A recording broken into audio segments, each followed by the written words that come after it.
Ils le ramènent dans leur vaisseau et Zed est complètement fou de rage et il est rapidement pris en coup de cœur par le petit dino robot. Seth se réveille et leur présente ses excuses pour tout le malheur qu'il leur avait commis. Il explique qu'il a réussi à s'échapper des pirates et leur avoue que dès lors qu'il s'était fait aspirer par un vortex, ce sont eux qui l'ont récupéré. Vu que c'est un expert en dinosaures, il leur a permis de créer des cartes de dinos et se sentait utile. Puis il a découvert les vraies motivations de ses partenaires qui sont d'un enjeu terrible que même lui n'approuve pas. Le pouvoir des pierres du cosmos est si grand que ça détruirait leur dimension mais aussi plein d'autres. Les pierres de leur dinothèque qu'ils possèdent ont une énergie négative alors que les pierres du cosmos ont une énergie positive.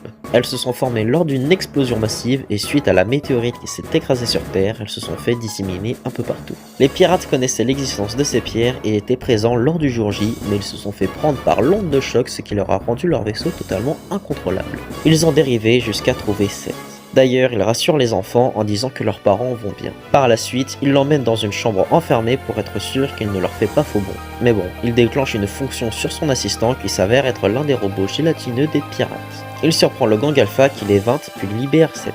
Pendant ce temps, Champ, Ace et Paris s'amusent dans la nature en faisant des rencontres inattendues et profitent un maximum.